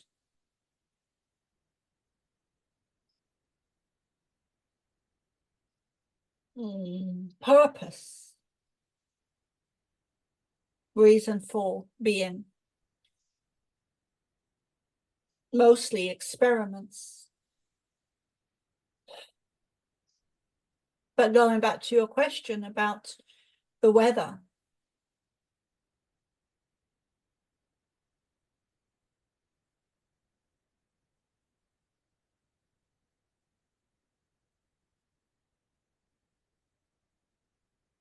people call it different things. Soma calls it chemtrails. Mark calls it bioengineering. There is a new term that people have started to hear on your news recently, where the media is now openly admitting cloud seeding.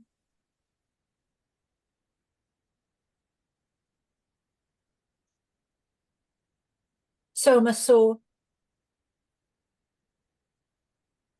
a video, a newsreel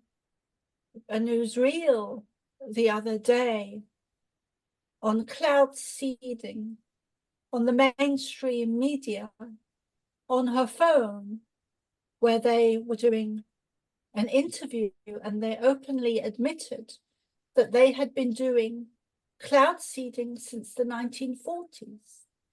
And she was wondering,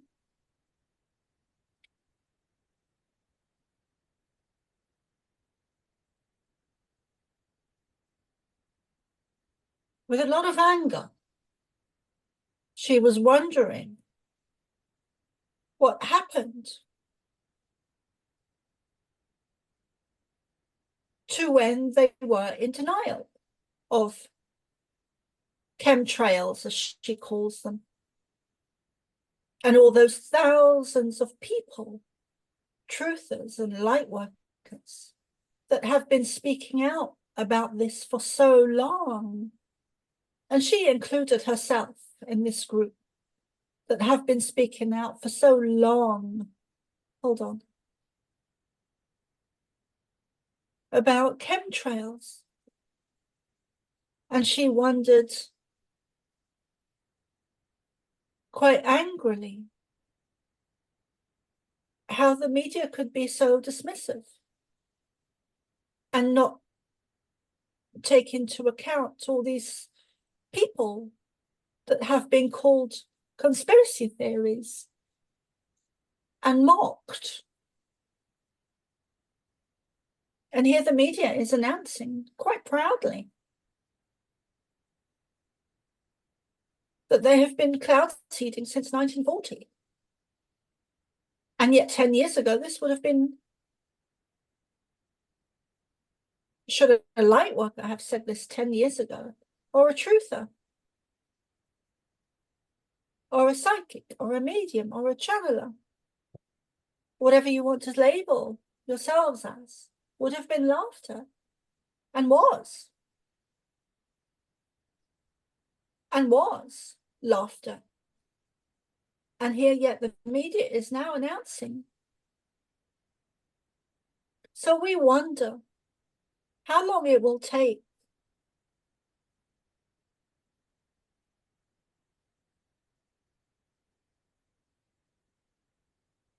for this news to spread and for it to become common knowledge. And when we say common knowledge, we mean your neighbors will know.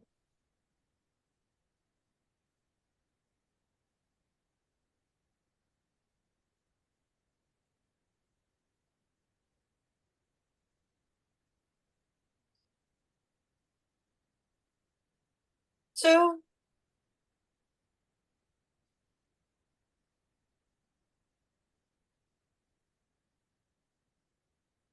Soma is a bit confused about what you are really asking, because we have spoken of these technologies before. We have spoken of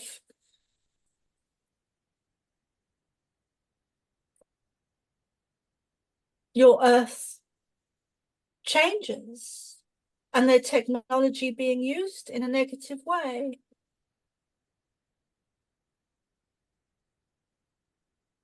Yes, but it's only fairly recently that we've seen pretty striking weather changes. That's why I asked the question. We're glad you have asked. Soma is not aware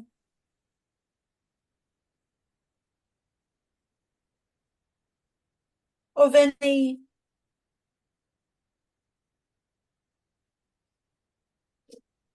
within the last week or so of any disasters or distressing tsunamis. They had a foot of snow in Austria a few days ago, or 2 days ago, and they've also had a lot of floods in the Far East, again a few days ago. They've never had snow this early, that deep in Europe. These weather patterns, these weather manipulations that are used through technology in a negative way are being used to affect your food, growth,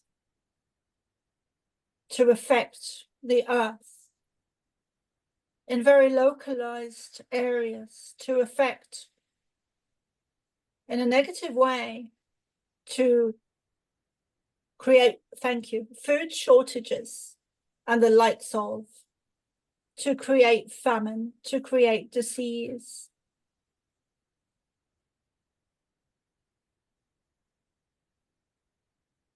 There are big is the wrong word to use. There are major changes coming to your monetary systems, to financial systems and services, which would include banks.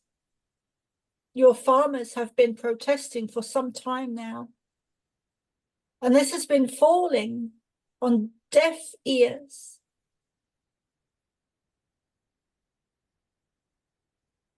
But your food systems are being affected. Your weather systems are being affected. And these two things are connected, as you will find out in the coming months and years.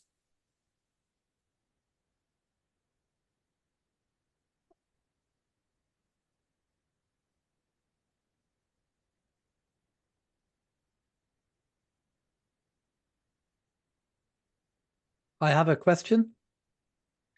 We would like to add that all these negative situations you see on your earth, all these emotions that you have, all these negative agendas and manipulations and control and dumbing you down, they all have a positive outcome. They all are a sign, even the targeting that many of you, including Soma, they are all to teach you lessons that you need to learn, or some of you humans need to learn. Many of you are way ahead. Way ahead. Some of you are in relationships and some of you are way ahead. That is okay. But even the targeting, when you see it, if you view it in a positive light, you can use it to your advantage.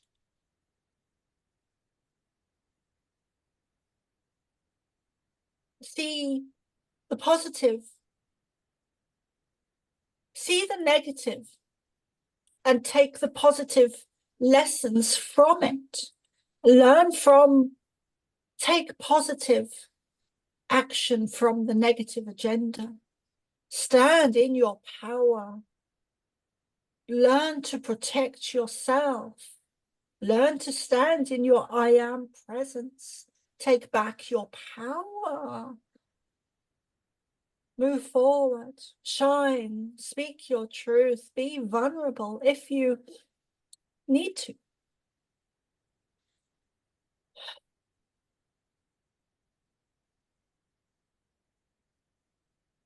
Welcome, Alan. Welcome. My question is, there's a lot of talk regarding October, November. Other channelers and other mediums have said that there seems to be something brewing in around that time. I was just wondering if you have any information for us regarding that time period this year.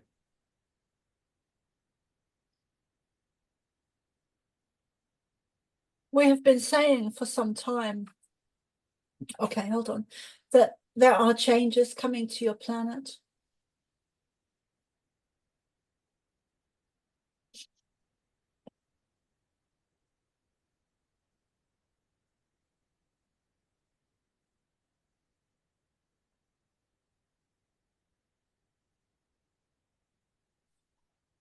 Oh, bless me.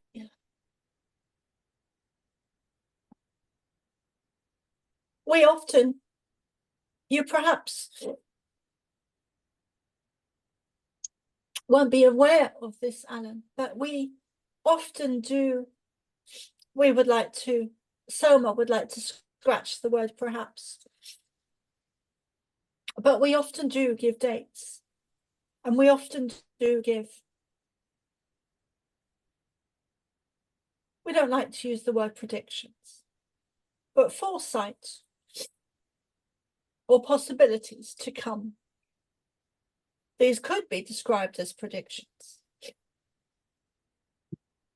We see, we're showing Soma in terms of a graph, the 10th and 11th month, with the 10th month being important, but the 11th month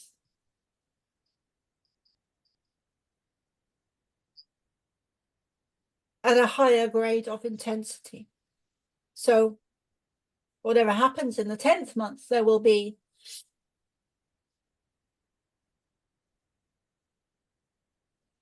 more situations in the 11th month than there will in the 10th. So we are showing her September, October, and November is up here. So in terms of energy, there is more happening in November than in October. But October is important.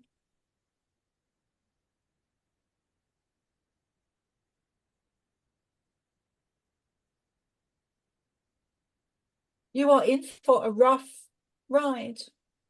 And we are not going to predict this evening. Well, thank you. We're not going to predict this evening what is to come in October and November, but we will say that your channels are correct. Your channelers are correct. The information that they've been bringing forth, including Soma, is accurate.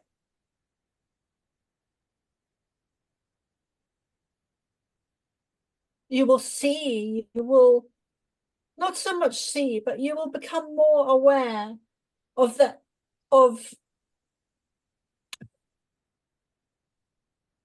has become less discord between them, if that was ever a factor. They are becoming more, as Soma would say, on the same page, practically saying the very same things, just using different words, which is, in fact, actually what has happened. They have all stepped up to a certain level and are on more or less the same level, give or take, operating on the same bandwidth or frequency of channeling. There is not really any more like there used to be. Oh, thank you. We are showing Soma some new information for you that she hasn't seen before. And what we are showing her, thank you very much. Thank you, thank you, thank you, thank you, thank you. What we are showing her is a band of frequency of energy where you could say the channelers amongst those of you on Earth are operating. What we are showing her in this moment, as we are downloading this information, is that all of humanity, the collective, humanity as a collective, need to raise to this bandwidth. The vast majority, thank you, and this is very much to do with ascension. So the vast majority, so at the moment you are all on different levels of awareness. We often describe it as being a radio station where you are all on different frequencies. Some of you are at one end. We will not call it a higher or lower, but we will call it one end. And some of you are at the other end, and you cannot understand the language that you are speaking to each other because you are speaking a different language, a different frequency, a different vibration. You cannot understand each other. It's not about right or wrong, and it simply is a different frequency. So let us turn this example of a radio station, let us turn it this way.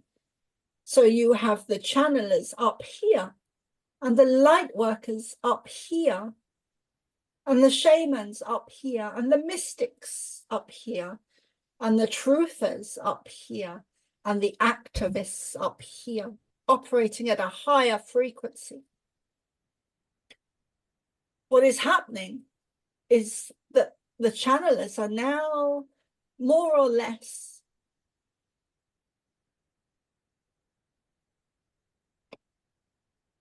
on the same bandwidth of frequency. So they are very much speaking the same messages, the same downloads. Whereas before, there may have been a perception or a perceived reality of good channelers and channelers that were not so popular or not so well known or not so good even. And now this is very much to do with ascension. So as your frequency, your vibration, your consciousness raises, it raises in bandwidths. And this is occurring, humanity is raising consciousness collectively. So you are, we do not use like using the word chosen, but you are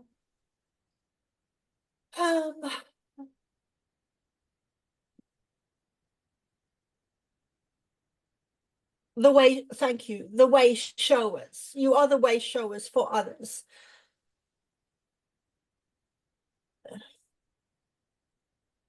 So collectively, humanity is raising consciousness, raising awareness, frequency, vibration, which is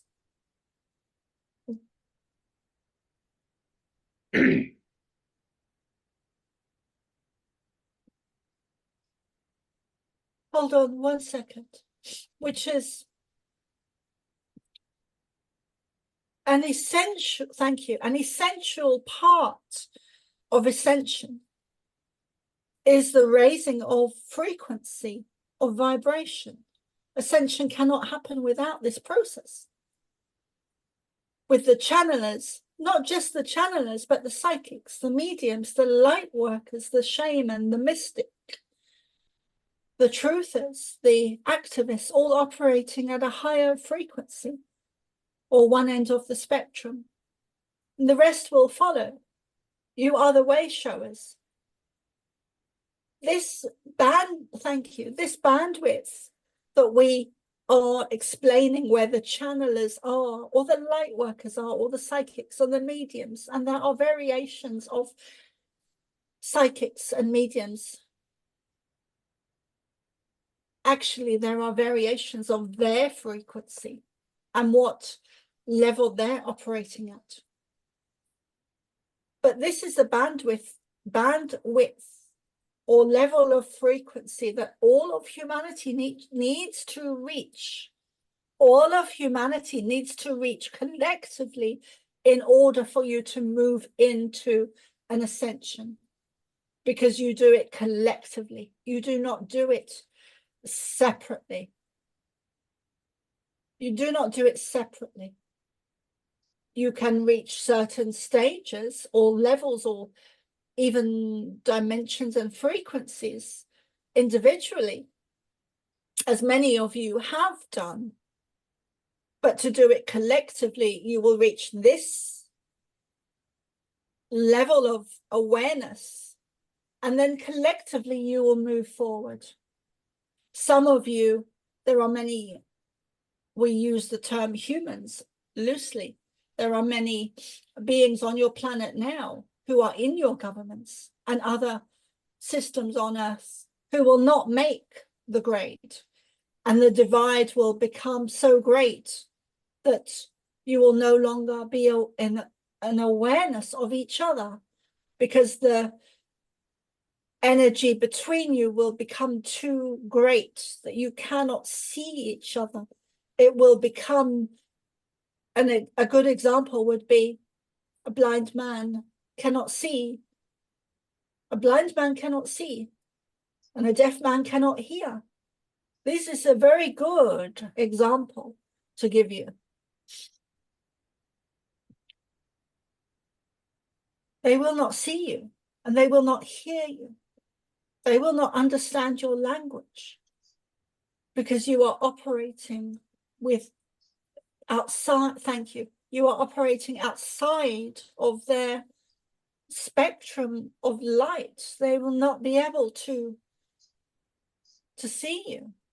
We showed Soma many years ago around the time of COVID that your planet would multiply into 2 planets, and many of you would hear this as crazy nonsense and say that this is not possible and not believe or understand. But we know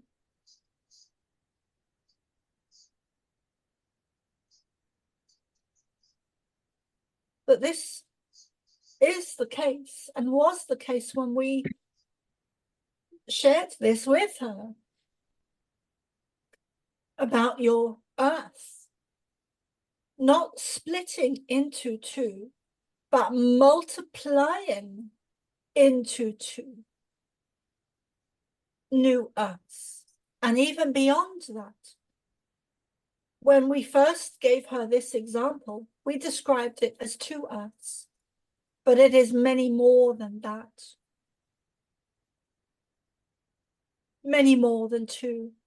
And this is very much to do and connected to different timelines and parallel timelines and parallel Earths and parallel universes, dimensions, timelines, and parallel timelines. It is, those 3 are very connected. Everything is connected. But this divide on your planet is a very physical thing. So much so to the point that this new Earth that you is predicted and prophesized will divide and multiply into 2 Earths, and one will go into a higher spectrum and the other will stay where it was or is, and or drop, thank you, or drop into a lower frequency, a lower vibration, a lower energy than it even already is. And we would like to include and add that the lower frequency beings that are running your planet, that are of a negative ET beings or energy, will be here on this negative or lower vibration frequency planet. The divide will become so great, it will separate itself like oil and water, or 2 magnets to opposing forces, to opposing energies that will no longer be able to be in existence or coexistence with each other, because the oil and water just cannot mix anymore. Enough is enough. You are done. Those of you in a higher frequency are done with this negative energy. You're done. You don't want it anymore. You don't need it anymore. It has served its purpose. It has served its time. It has served the story to bring you, to allow you to ascend. What a beautiful thing. What a beautiful thing. And now it's time for these energies to leave. And now it's time for you to raise your frequency, raise your energy, raise your vibration. What a beautiful thing. What a beautiful thing. And as we are speaking, we are running this beautiful energy of a higher frequency through Soma's body. And you will notice her voice just changed.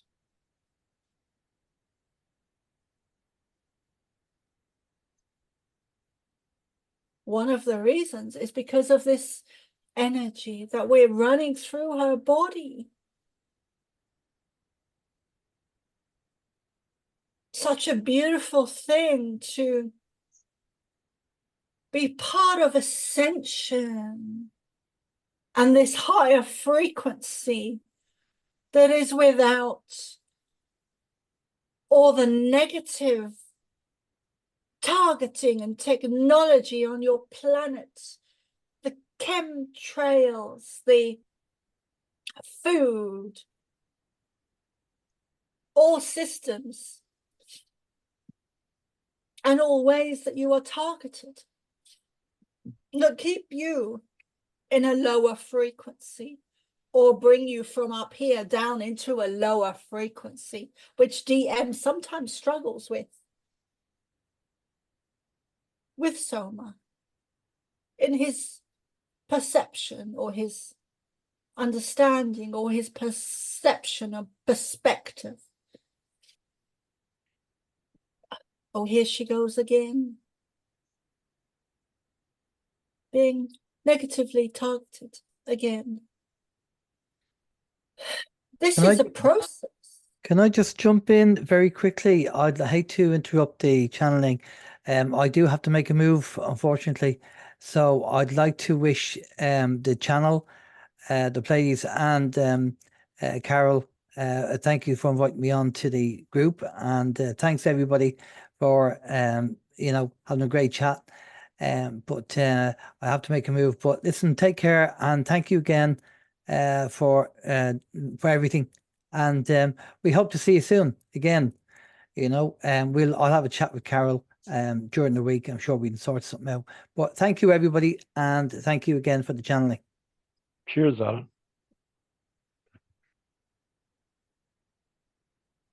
Night. Night. Bye.